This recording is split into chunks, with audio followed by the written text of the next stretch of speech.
Of all the scandals about corruption and looting in the history of Kenya, none comes close to the astonishing Goldenberg scandal, which involved President Daniel Moi, the famous politician Professor George Saitoti, Vice President, the young Indian Moi Pattni, and other top leaders you might recognize in this story. There was no Goldenberg scandal. The scandal was called the banking scandal. This is a story with shock and excitement about how a sinister plot would be drawn by Moi Pattni, James Kanyotu, and President Moi, and they successfully stole billions from the government of Kenya within a period of 3 years without ever getting caught. You will also find out how Raila Odinga's father, Jaramogi Oginga Odinga, got a taste of that Goldenberg money without knowing just a few months before his own death in 1994. We return to an older scandal in which the country lost billions of shillings. With me in the studio is Mr. Moi Pattni, a man who would like to be known as a generous philanthropist.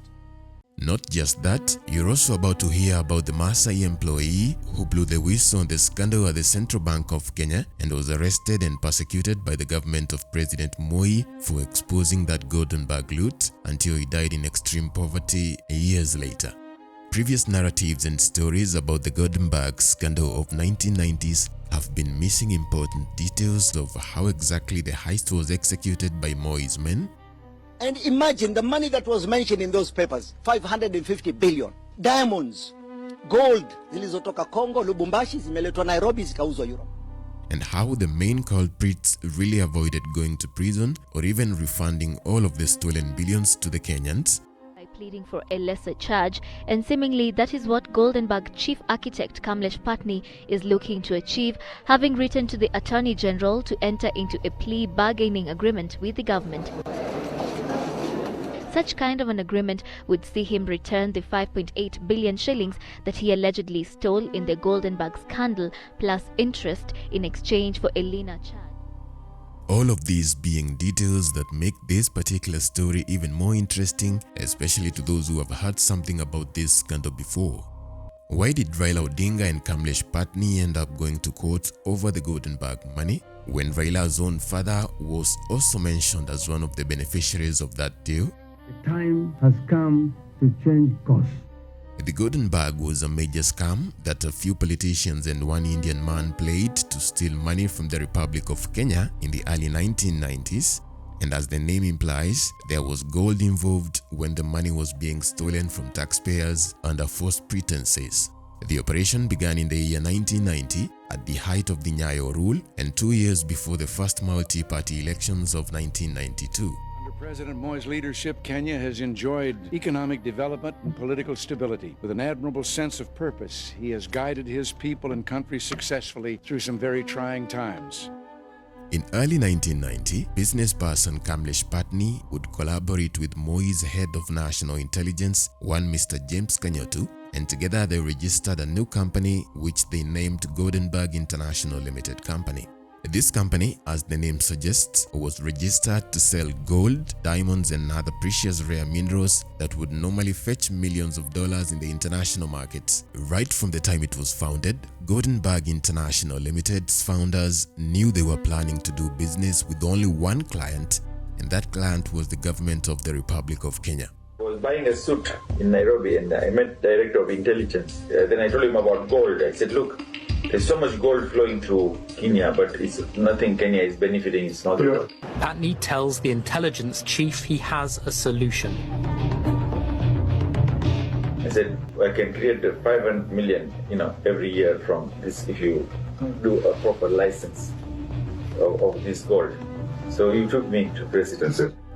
When the Goldenberg scheme was being cooked, Kenya had been going through tough economic times, and the big symptom of this situation was the acute shortage of US dollars and British pounds in the Kenya government's foreign reserves. Uchumi wa taifa hili uliangushwa 1992-1993 na wanasiasa wawili na muhindi mmoja. Ile kitu ilikuwa inaitwa Goldenberg. Na wala ambao amuniamini, muende mufanye research. Ile nyumba ndugu yangu amekuwa akiishi Riverside, ilikuwa ya Moi Pattni au haikuwa ya Moi Pattni? The government's dollar shortage was also happening at a time when President Daniel Moi was looking to raise enough money for his re-election campaign in the oncoming 1992 presidential vote. Moi was going to the ballot against Mwai Kibaki, Jaramogi Oginga Odinga, the first vice president, and Kenneth Matiba in what would be the first ever seriously contested presidential race in the country's history under a robust multi-party system, and Moi was concerned that he would lose if he did not splash enough money on the voters during the campaign period. Through James Kanyotu, Moi's #1 spy master, the young Indian business person Kamlesh Pattni would successfully get a private face-to-face meeting with President Moi himself, and it's in that meeting that Pattni would pitch to Moi the idea for the Goldenberg International Limited, a shell company and a facade for their illegal operations. So at 24, I became advisor to the president, President Moi. So then he gave, exclusivity. Some find it hard to believe that Moi himself had come up with the idea for the company as a way of stealing money from the treasury. They cooked it, a powerful scheme on how to defraud the government, because this was a window to defraud the government. So Kamlesh Pattni and Kanyotu then decided to import gold from Zaire, gold which was non-existent. That's why it's called phantom gold. It's not After they had registered it in 1990, Goldenberg International Limited would easily get a special license to sell diamonds and gold from Kenya to the international market and fetch big money for government of Kenya, which had a serious and urgent need to get its hands on American dollars as soon as possible. So how was Kamlesh Pattni going to benefit from the deal that was promising to enrich an entire nation? According to what was on paper, in every shipment of gold and diamonds that Pattni sold for Kenya to the international market, the government of Kenya was supposed to pay him and his company Goldenberg 20% of the dollar-denominated proceeds under the condition that his share of the money would come to him in Kenya shillings and he would have to invest it into the Kenyan economy. In short, the money would come from abroad in dollars. After Pattni sells gold that belonged to the government of Kenya, the government would keep the dollars and pay him his percentage of the money in Kenyan shillings. This seemed like a win-win situation where Pattni would sell the dollars in his 20% to the government of Kenya because Moi needed the foreign currency for his dwindling reserves, while Pattni himself got a large sum of Kenyan shillings to invest as he wished in his Nairobi operations. The United Kingdom and the United States have imposed sanctions on businessman and politician Kamlesh Pattni for his alleged involvement in an international gold smuggling and money laundering network. The law that gave a 20% commission to private mining companies that had acted as middlemen between the Kenya government and international rare mineral markets was a law that had been put in place just weeks prior to President Moi meeting Pattni in secrecy to discuss starting the Goldenberg business. In the beginning, the commission had been set at only 20% on the paper, but later on Goldenberg International Limited would be promised a larger percentage in case they managed to sell any gold and diamonds on behalf of the Kano government. On paper, the Moi administration was promising big packs to anyone who could find a market for the gold and diamonds and bring US dollars back to Nairobi. This was a whole program, and bonus payments in the program were given the name export credits, and Goldenberg International would be the one and only exporter to get that commitment from the government. This entire program that was supposed to attract foreign investors was given the name of Export Incentive Scheme and Extended Export Credit Scheme. Kamlesh Pattni would promise President Moi a whopping $50 million from selling Kenya's gold and diamonds via the brokerage of the Goldenberg International Limited. Tawala Kenya, tawala, tawala Kenya, tawala. Tawala Kenya, tawala. On paper, this was a perfect plan, but in reality, there was one major problem with everything happening here.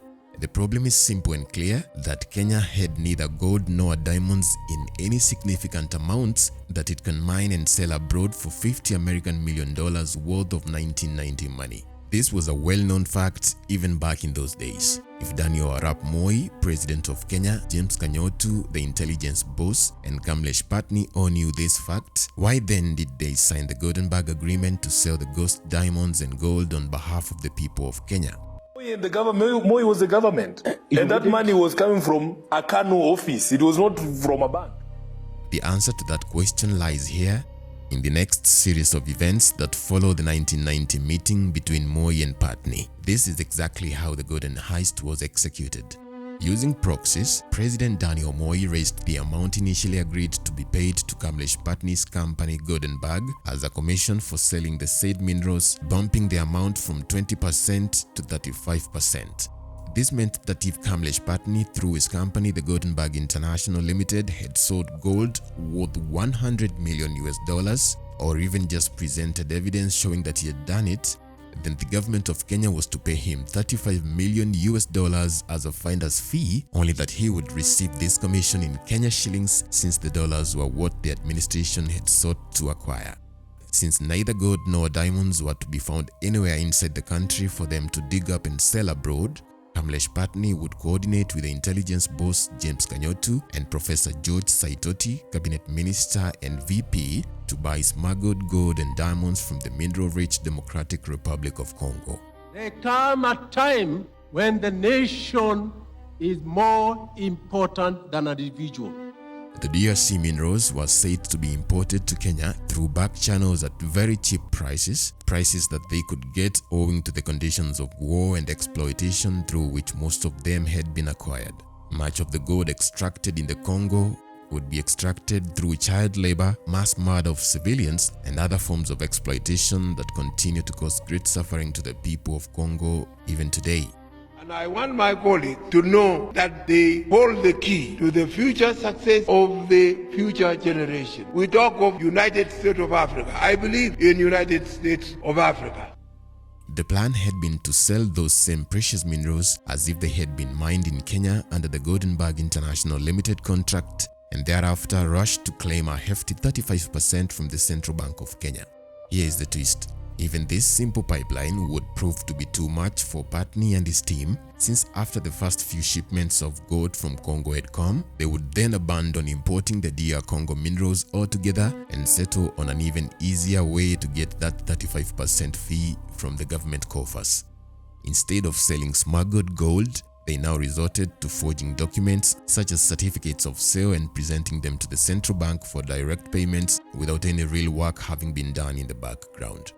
Investigators who looked into the case later say that Moi's own people in the State House knew that all this was going on, and the main reason why the whole thing would go on for as long as you're about to find out it went on was because there were enough people involved to cover it up to the end.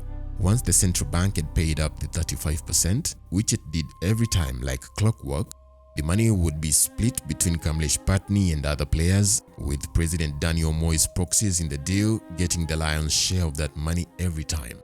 In simple terms, President Moi and Pattni were billing the government of Kenya billions of shillings for work not done and goods not delivered, and they had even written new laws to help them execute their heist. The investigators of the heists later would find that Moi's proxies in these deals were people he trusted, among those mentioned back then being his personal assistant Joshua Kulei and James Kanyotu, the spy master. To make sure this arrangement did not fail or get exposed by anybody, many of President Moi's top officials in the National Treasury and the Finance Ministry were involved in the Goldenberg. We all share sunshine. All of us, everybody, every living creature shares sunshine, but we don't share homes. Vice President Professor George Saitoti, who was also the finance minister, was the man who conducted the whole thing on behalf of the president, with Moi himself mainly focusing on his oncoming 1992 presidential election contest. Mimi, Daniel Arap Moi. The central bank governor back then, a man known as Eric Kotut, would also be heavily implicated as having played a big role in the Goldenberg heist. President Daniel Moi had involved every department or head in his government needed to keep that deal a secret, including the Commissioner for Mining and Extraction of Natural Resources, one Mr. Collins Owayo. Moi himself had informed Owayo of the plot, and in turn, Mr. Owayo was instructed to loop in his subordinate, Arthur Ndegwa, who was the government's senior mining engineer. All of these men would be required to sign papers that incorrectly testified how Kamlesh Pattni, through Goldenberg, had actually sold Kenyan gold abroad and brought in dollars. To mean that every trail that the Goldenberg money followed would be paved with people put there by President Moi himself to keep the secret hidden. Between 1990 and July 1993, the plan by Kamlesh Pattni and the Moi government went on quietly and successfully without any leakages or hitches. Kenyans always tend to be careless, carefree. They should never be. They should be careful, vigilant all the time. The world is becoming too small for all of us. And that's why you hear me talking about unity. For many consecutive months in this period, Goldenberg International Limited continued sending invoices to the central bank, and workers there would authorize the wire transfers without asking questions. Most of them, being junior employees, did not know what was happening. A few of them at the top knew exactly where the money was going, but even a fewer group would be aware that this 35% commission did not just go to Kamlesh Pattni, but it was money that would benefit certain people inside the government itself, including President Moi. Most of the money paid to Kamlesh Pattni was mostly free money, without anything having been sold or given to justify the payment, just a chain of crooked officials and fake certificates for the sale of non-existent minerals. By early 1993, just a few months before the whole thing was exposed by one Maasai man working in the central bank, Goldenberg International Limited had already been paid a total of 7 billion Kenya shillings through the Kenya gold exporting scam. This money would disappear without a trace because even a later investigation by a parliamentary task force sent by Moi Kibaki was not able to track any of the money transacted in the deal before April 1993. Maybe not in our lifetime, this continent will be one of the richest continents. Financial experts would say that this money was 7% of all the money in circulation within the Kenyan borders back then. In the run-up to the first multi-party elections of 1992, President Daniel Moi's main opponents had locked him out of key vote-rich areas, and he was worried about losing his presidency. If Kenyans today they tell me to retire, I'll retire. You believe they will if it comes to an election? How do I know them? In this election, of course, Kanu is going to win, definitely. The Goldenberg operation had been initiated for the sole purpose to save his presidency, not to increase the country's dollar reserve, not to improve the economy through export of gold and diamonds, but to raise enough campaign money so Moi doesn't lose the December 1992 elections to Kibaki, Matiba, or even Oginga Odinga. In the few months when the presidential campaigns were happening, Moi's KANU party would hand out millions of shillings to ordinary Kenyans in form of free money to sway the opinion of the voters. As the electioneering process approached a climax, the Goldenberg money was further deployed to buy influential politicians who had popular support, as well as bribing the officials of the Electoral Commission who conducted the voting and counting of votes. In the 1980s and the 90s, President Daniel Arap Moi ruled the roast, and he did so with a heavy hand. Beyond the voter bribing, criminal groups of unemployed youth would be funded using the same Goldenberg millions in order to make them cause chaos and wreak havoc on the opposition leaders and their strongholds in the campaigns and election period. These civilian groups of young Kenyans would receive crude weapons and sometimes even lethal ones from alleged government agents, with law enforcement sometimes even being prevented from interfering with these groups' campaign operations. But if Moi proceeds and rakes himself back to power again, using seconomy, then the people of Kenya shall be justified to use other means to get rid of it. The famous Mungiki group, which had previously been an obscure and religious group, got its reputation for organized crime after the Moi government recruited its leaders into the 1992 Goldenberg election money frenzy. Inside President Moi's backyard of the Rift Valley, criminal groups were funded and given weapons that fueled the tribal violence which followed the general elections that year.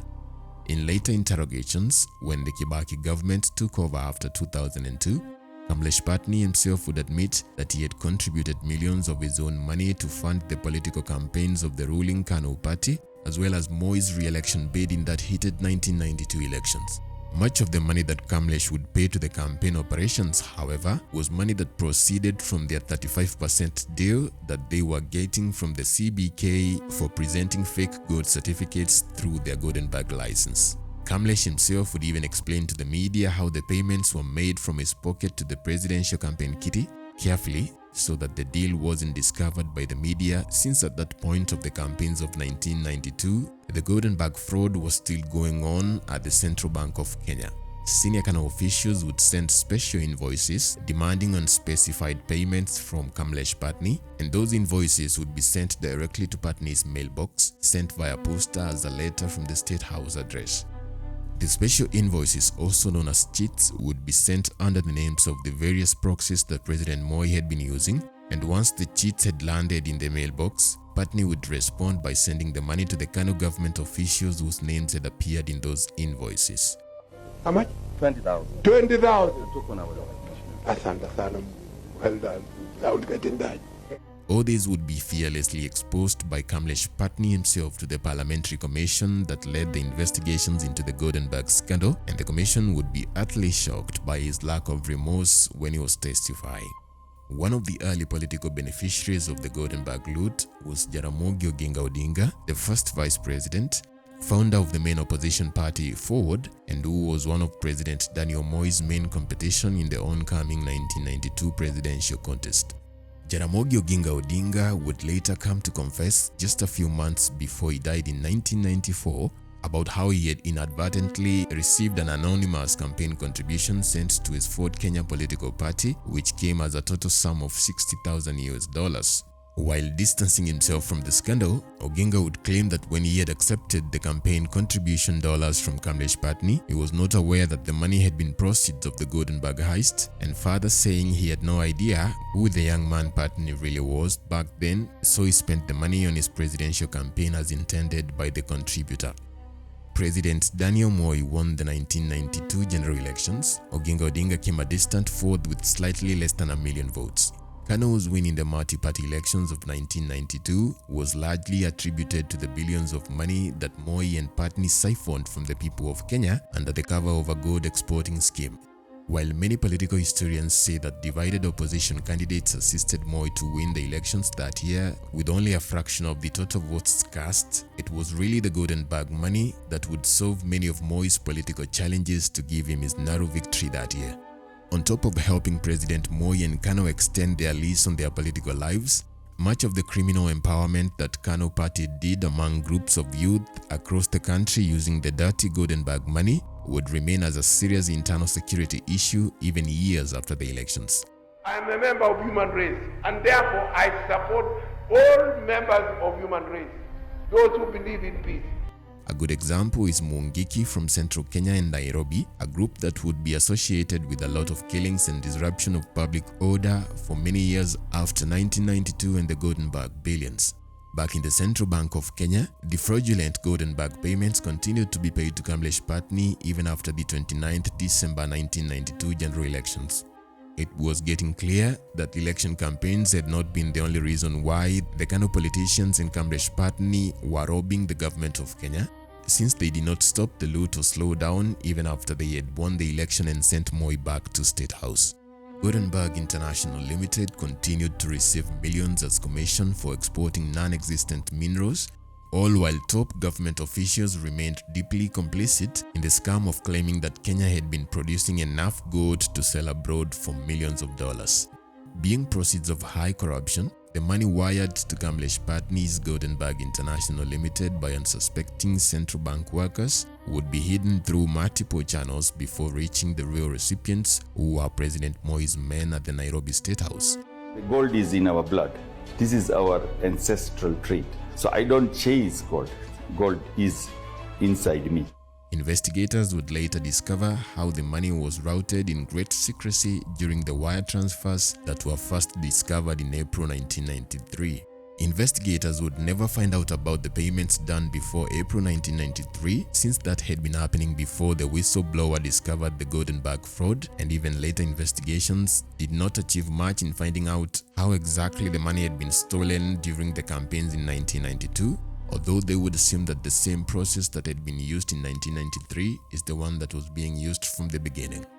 The investigators, who had been commissioned by the Moi Kibaki administration, would discover that 5.8 billion Kenya shillings had been paid to Kamlesh Pattni's Goldenberg International Limited within 1 year.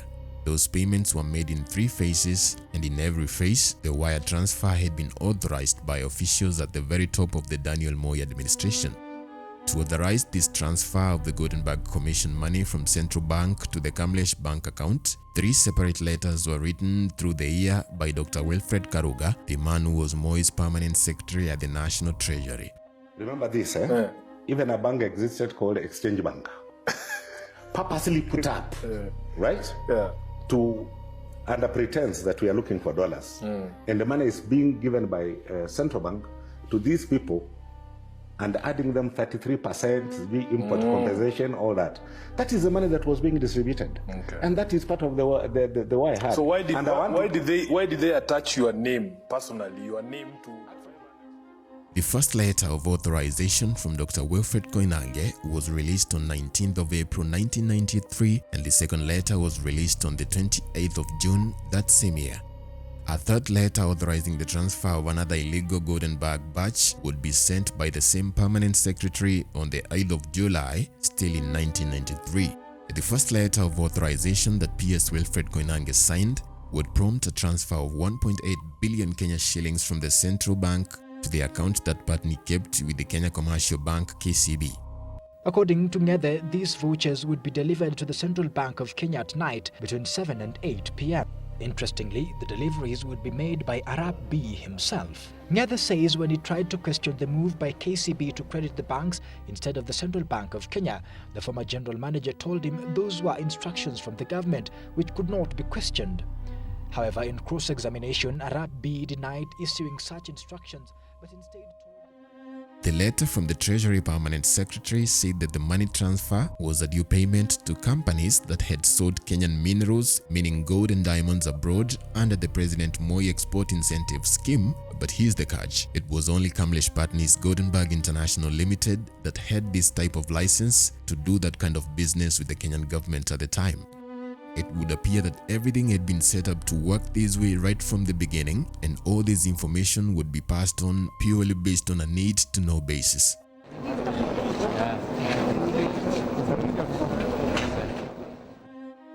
On the same day in April, when the first transfer is made, the Kenya Commercial Bank KCB divided the 1.8 billion shillings into 4 parts to be deposited into 4 different accounts in other banks within Nairobi. All these 4 accounts belonged to Kamlesh Pattni and President Daniel Moi's spy master James Kanyotu through their limited company Goldenberg International. The first batch of that money was transferred from KCB to an account with National Bank, and it was 430 million shillings. 500 million shillings went to an account with Post Bank, and another 400 million went to an account in the Transnational Bank.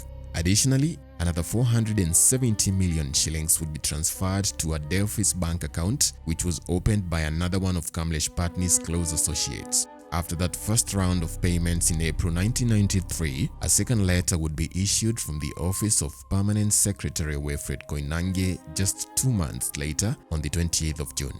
This second letter was almost similar to the first one, and it instructed Central Bank to wire money to companies working with President Moi to sell Kenyan gold abroad under the Export Incentive Scheme.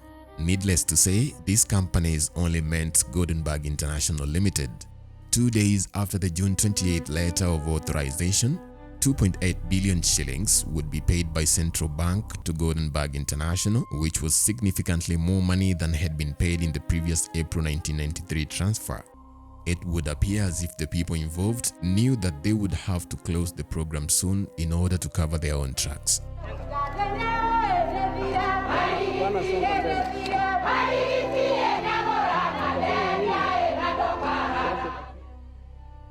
Once the second payment had reached the Kenya Commercial Bank KCB, the bankers would split it into only 2 different accounts this time. One half of the batch, 1.4 billion shillings, went straight to the Delphis Bank account. Delphis Bank, it would turn out, was owned by one Kitan Somia, who happened to be a close friend and associate to Kamlesh Pattni.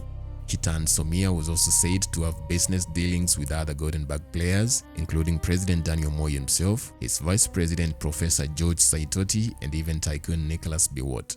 The other half of this transaction, 1.4 billion Kenya shillings, was put into a deposit account opened with Exchange Bank.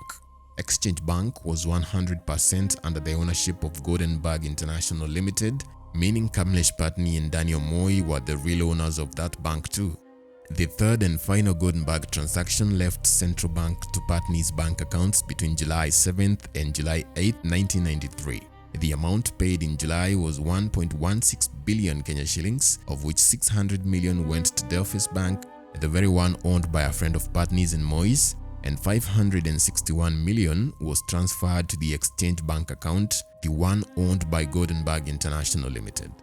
None of the 5.8 billion shillings worth of Goldenberg wire transfers were ever recorded in the Kenya Commercial Bank records of transactions, and all these would only come out later when the Kibaki administration started a parliamentary inquiry into the Goldenberg scandal. The 580 billion shillings discovered to have been looted in the coordinated heists between April and July 1993 gave the parliamentary investigators a reason to believe that much more had been stolen before that year under the guise of the Goldenberg Export Incentive Scheme, especially during the 1992 elections campaign when Central Bank had first released the new 500 shillings note into national circulation. Many Kano politicians, among them Cyrus Jirongo, would be said to distribute these 500 shilling notes among voters, especially in rural areas, creating a huge frenzy on where the money was coming from and why Kano had been so generous in that election with how much they were using to bribe voters. President Moi is still refusing to set a date for what could be Kenya's most crucial election, yet he is already out on the hustings. For the first time, he's having to seek a vote of confidence from his people. Even with signatures from top treasury officials like Wilfred Koinange, Pattni and the other players were very careful not to have a direct money trail end up in their own bank accounts in case something happened and a different administration took interest in Moi's brilliant export incentive scheme. Kamlesh Pattni and James Kanyotu had foreign bank accounts in financially safe jurisdictions around the world where they would send it to make sure their billions were properly laundered and virtually untraceable. Secret accounts had been opened in international banking institutions such as Citibank in Switzerland, and other affiliates accounts with the same bank were opened in London, New York, and other financial safe havens. The big irony is in how the entire idea of an incentivized export scheme ended up with the players taking all the money they made under the promise of investing in Kenya, immediately turned it back into American dollars and hid it away in offshore accounts far away from Kenya. It triggered a 46% inflation rate, the highest Kenya has ever seen. Even led to donors like IMF and World Bank pulling out completely from Kenya because of losing confidence in the government. Goldenberg International Limited would at least invest some of the money it made in the Nairobi Securities Exchange, if only to make more profits from the Kenyan economy before sending it all away to offshore accounts forever.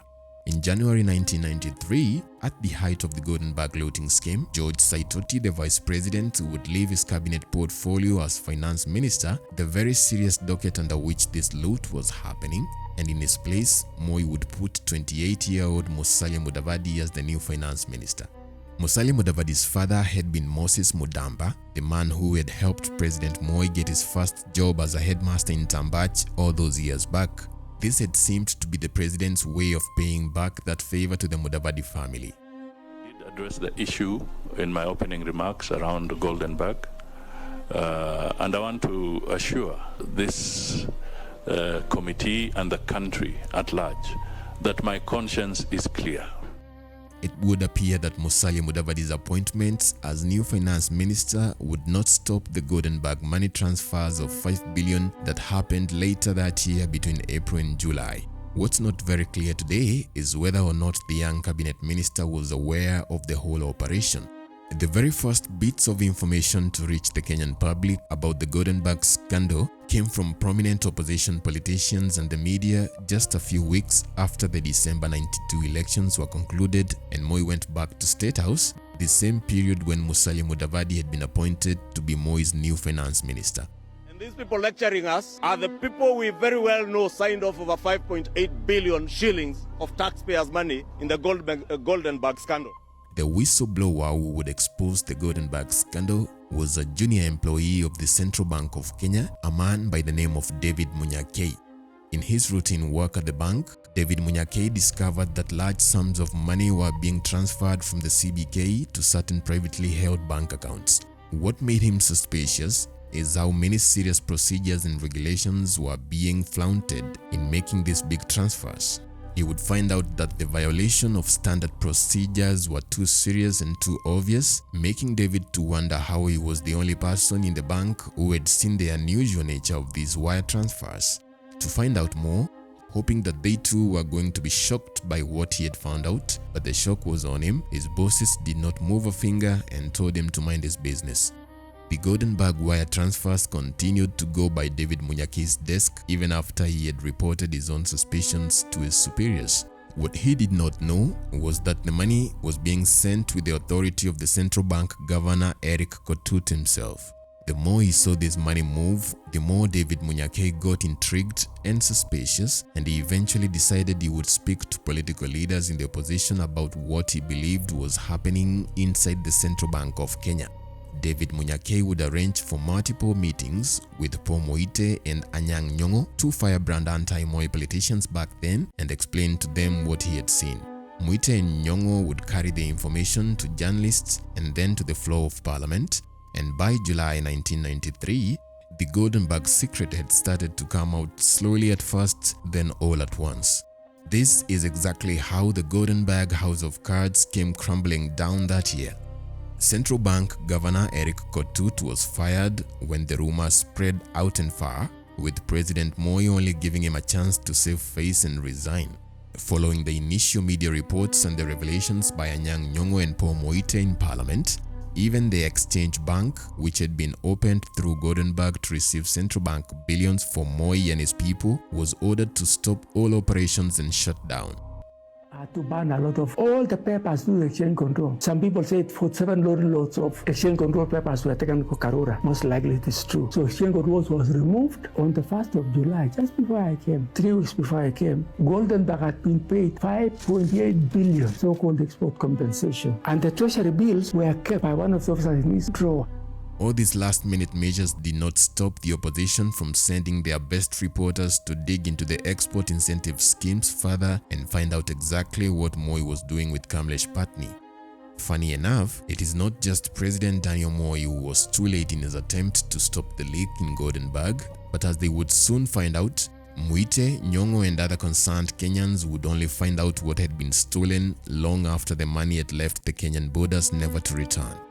Back in the central bank, David Munyake was finally discovered to be the whistleblower who brought the information to the opposition politicians. He was fired on the spot and even imprisoned for a short period by the Moi regime on the charges of leaking sensitive government documents to the public. David Munyake would serve out his jail sentence and later retire to a quiet life in Mombasa, where he died in 2006, having lived his final days in poverty and disease. The more grapevine and rumors had continued to spread, the more the real scale of how much money had been withdrawn from the central bank started to hit other economic players in the country. And even the International Monetary Fund (IMF) and the World Bank would call on Moi, asking him to launch investigations into who were involved in the scandal. In Parliament, members also continued to apply pressure for speedy investigations, prompting President Daniel Moi to act like he was looking into the matter. Though loyal KANU supporters still sing to Papa Moi, his status as father of the nation is now in question. Moi's Auditor General did his own investigations and even came up with names that he handed to the police department, asking them to continue the investigations from there. The investigations led to the arrest of some of the people involved in the scandal on the 30th of May 1994, 1 year after the case had been started. Those who ended up getting arrested that year were Kamlesh Pattni, Eliphas Riongo, Lazarus Wairago, Joab Clutch, Michael Wanjehia, and all these men, except for Kamlesh Pattni, had been employees of the Central Bank of Kenya when the Goldenberg money was looted. At the height of the Goldenberg scam operation in 1993, Kamlesh Pattni had attained great influence in the Moi government to the extent that at his home where he lived, the National Intelligence boss, Mr. Kanyotu, who was now his business partner, had given him uniformed officers from the General Service Unit to protect him and his family as if he was a cabinet minister.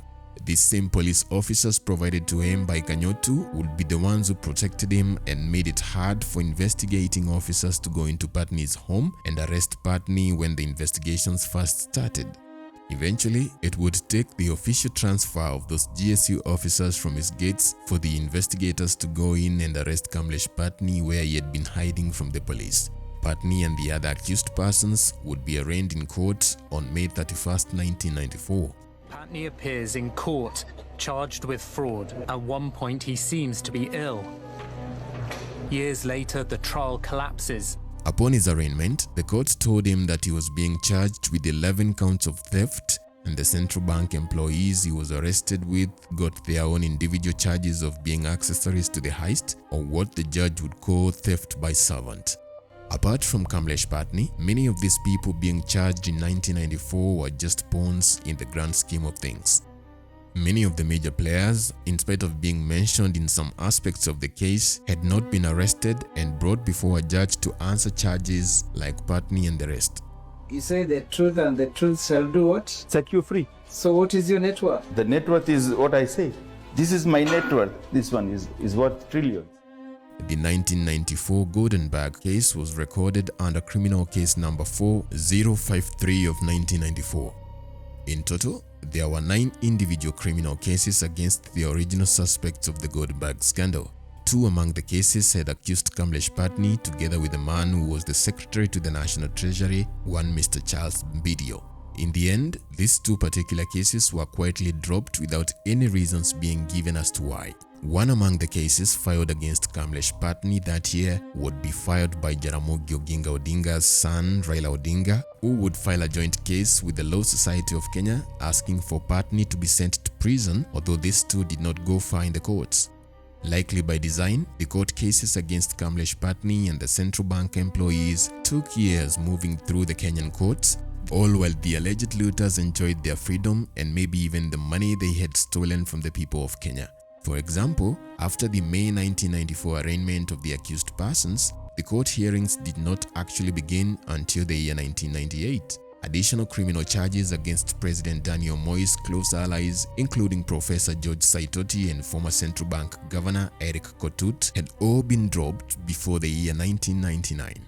We have also to restore a sense of confidence in our currency. All traders are now scared of currencies here because whatever the central bank says, the ordinary person feels unsure. By the year 2002, the end of Daniel Moi's 24-year era as president of Kenya, there were only 2 remaining court cases in regard to the Goldenberg scandal, and not a single accused person had served even a day in prison, except of course for David Munyakei, who went to prison for exposing that scandal. Once Emilio Moi Kibaki had been elected president in 2003, he would immediately form a special task force from among members of the judiciary and parliament to open fresh investigations into who stole the money in the Goldenberg scandal. This special task force was unveiled on the 24th of February 2003, and High Court Judge S.C. Bosire was appointed as the chairperson. Their assignment, if successful, was to find out what happened with the Goldenberg money, who stole it, and to bring forward recommendations to help the Kibaki government bring them to justice and recover the money. Trouble started when the Bosire task force discovered that there were certain powerful people inside the newly elected NAC government under Kibaki who had been part and parcel of stealing the money in the Goldenberg heist. For the information of the many who don't know the origin of the formation of the Rainbow Alliance, this is exactly what happened. We went to have coffee at the Norfolk Hotel. At this time, George Saitoti was the Minister for Education in Kibaki's new cabinet, yet his name started to feature very prominently in those investigations. I have today accepted the request by Professor George Saitoti to step aside for his responsibilities as a Minister for Education, Science and Technology in order to pave the way for investigations into the issues raised in the report of the Judicial Commission of Inquiry into the Goldenberg affair. Further, the names of retired President Daniel Moi and some of his family members were also appearing in the inquiry by the Bosire task force. At the point where the Bosire task force seemed to appear to come too close to finding the truth of Goldenberg, some of the commissioners in the task force started getting targeted one after the other. The last time these men were on the dock was in 2006. These were the pictures from that day. But the road to justice has since been paved with one injunction after another, and even the death of one of the suspects. The case was delayed when former Finance Minister Professor George Saitoti was removed from the case, as was former Central Bank Governor Eric Kotut. Eliphaz Riungu, who was a former Deputy Governor of the Central Bank, passed away last year. Today then, only 3 people were in the dock: businessman Kamlesh Pattni, former Ministry of Finance Permanent Secretary Wilfred Koinange, and former Kenya Commercial Bank General Manager Elijah Arap B. By the end of October 2003, the deputy chairperson of the task force, another judge known as Daniel Aganyanya, was fired from his position on accusation of accepting a bribe from some of the witnesses in the Goldenberg scandal investigations. This was probably aimed at creating confusion in the inquiry, since the focus of the Bosire committee shifted from digging into Moi and Saitoti's involvement in the scandal to forming another micro-committee inside the group to apparently investigate the vice chairperson's conduct and behavior. The chairperson himself, Judge S.C. Bosire, would be accused of shielding the prominent politicians whose names came up in the investigations and who his task force discovered had played a part in stealing that money. When I went in the second time during this Bosire commission, and this so many fake charges were brought, which were all withdrawn and not prosecuted. And so the whole idea was to intimidate me.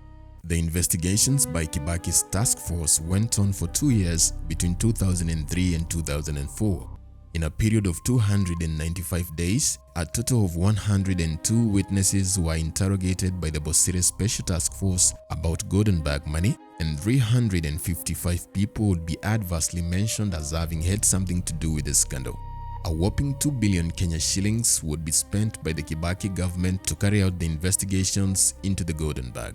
This much money would be spent by the new government with the hope that at the end, the real culprits of that heist would be brought to book, and much more money than 2 billion would be recovered back to the Kenyan government coffers from the Goldenberg looters. Billions of taxpayers' money have been spirited away by well-connected persons and fly-by-night wheeler dealers with little regard for the welfare of Kenyans. As we will come to find out ahead, this did not really pan out as expected. Finally, in October 2004, the Special Task Force would submit its findings to President Moi Kibaki. After reading the report, Moi Kibaki refused to open charges against his predecessor Daniel Arap Moi, who the Bosire Commission had recommended to be further investigated on his role in the heist. In the same period, some members of parliament allied to Daniel Moi and Kanu from Eldoret, led by men like William Ruto, member for Eldoret North, would organize their people in the grassroots, people like Farouk Kibet, and lead demonstrations against Moi Kibaki when he visited Eldoret, complaining about rumors from the government that Kibaki was planning to arrest Moi and that Moi had been requested to go to a police station and record a statement about the Goldenberg corruption. Whether or not Moi Kibaki wanted to prosecute Moi and recover the money, he was likely scared of the political implications that would have come out of pursuing Moi for the Goldenberg money. In October of 2005, after Justice Bosire had completed his investigation on the Goldenberg affair, in his report to President Moi Kibaki, he wrote, and I quote, "The Goldenberg affair was a cancer that burrowed deep into the soul of our nation."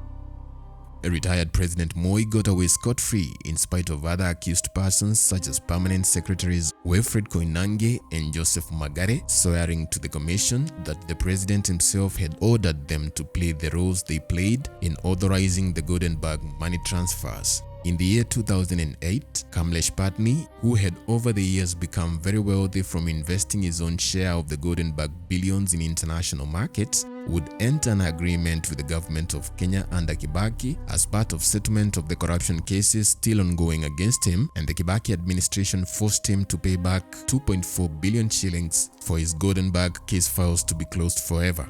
The Kibaki government then went on to seize Kamlesh Pattni's Grand Regency Hotel, a multi-million shilling hotel which he had built in 1994 during the height of the Goldenberg fraud. Moi Kibaki's government, through Finance Minister Amos Kimunya, would rebrand and rename the hotel they had repossessed from Pattni to Laiko Regency Hotel. Today is my happiest day, not because I am getting or gaining this hotel, but because I am losing Grand Regency Hotel, but gaining my peace integrity. After rebranding, the government would sell the Moi Pattni Hotel to Libyan investors in June 2008, the year of the global financial crisis, but the finance minister Kimunya would also be accused of selling the hotel at a throwaway price in order to embezzle some government funds for himself out of the deal. To stop corruption at the treasury, Kimunya must go. To end impunity in this country, Kimunya must go. To repossess the Hotel Grand Regency, Kimunya must go. The accusation was serious, and Amos Kimunya would eventually resign from the finance ministry when further investigations were conducted into how this Pattni hotel had been valued. After he had agreed to pay 2.4 billion compensation to the government of Kenya through a settlement deal, the last remaining court case against Moi Pattni regarding the Goldenberg money heist would be terminated in the year 2013 after the presiding judge said the evidence provided was now outdated. Any person in this republic who understands what happened in 1992 knows very well Goldenberg ripped this country 158 billion. In the 1990s, more than 10% of Kenya's GDP vanished in one of the most audacious corruption scandals in history. Moi Pattni would not serve any additional jail time in relation to Goldenberg.